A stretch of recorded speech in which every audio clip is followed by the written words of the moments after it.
हिरन के वापस ले आइले।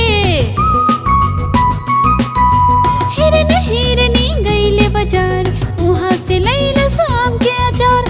हिरन हिरनी गईले बाजार, वहाँ से लैलस आम के अचार। प्लीज लाइक करी, शेयर करी, सब्सक्राइब करी, लाल कलर के बटन के दबावल ना भूली।